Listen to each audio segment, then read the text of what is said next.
I'm going to ask you some questions about Saudi Arabia and then about Yemen. Does the Trump administration, so let me first ask about Jamal Khashoggi. As you know, Saudi Arabian officials lured him into a Saudi embassy, even though he was an American resident, and they murdered him and then cut his body into parts using a bone saw. Does the Trump administration know where Khashoggi's body parts are? We do not. Okay. Do you believe that Khashoggi's family should have the dignity and respect of having his body? Yes, I think we would support that, of course.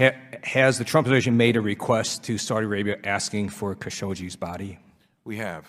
Okay. And how has Saudi Arabia responded to that request?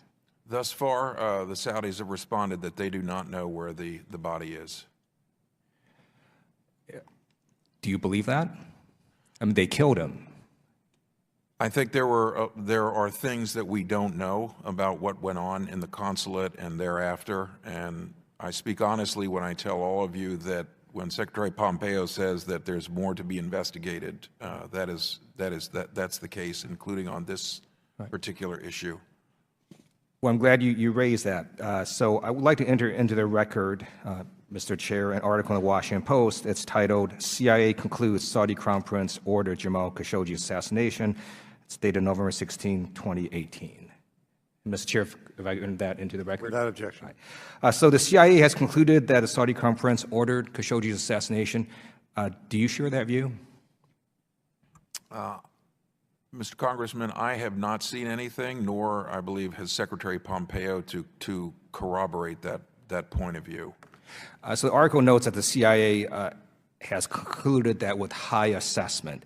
Have you gotten a briefing from the CIA on that issue?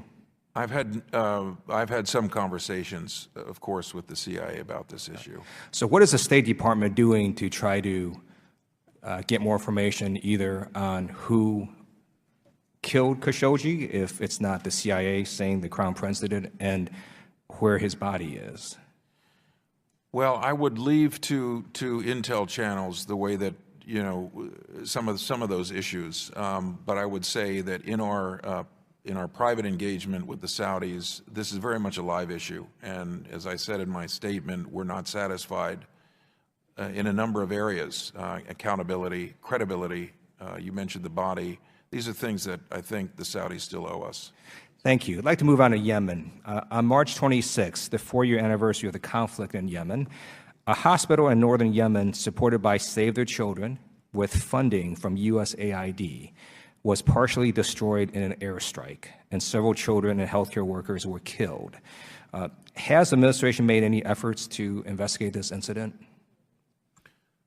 Sometimes our efforts to investigate on our own are quite limited, given the fact that we don't have a large presence inside Yemen to investigate directly, so we are reliant to some extent on the coalition.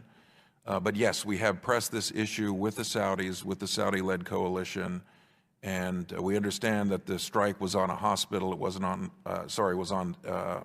was not on the hospital, but on a nearby facility, at which there was some indication that there were Houthi elements, but we understand that the Saudis have acknowledged that there was some civilian casualties. All right. Thank you. Now, if the investigation determines that the Saudis or Emiratis are responsible for destroying part of a hospital supported with U.S. taxpayer dollars, what actions would the administration plan on taking if that were the case? Well, you're pointing to a very live subject that we have with the Saudis, an ongoing conversation, a set of training, a set of using our influence to improve Saudi targeting techniques and overall conduct of the war in Yemen. And so this would be very much folded into it. Unfortunately, it's not the first allegation of civilian casualties. I wish I could say it would be the last. But this is an area that we take very seriously, and our leadership in Riyadh, you can imagine under former CENTCOM Commander John Abizaid, that we will continue to do that with the Saudis. Thank you. This is my last question. I commend the Trump administration for stopping the refueling of Saudi jets. I'd like to know if you could tell us what is the administration doing in terms of support to the Saudi-led military coalition in Yemen?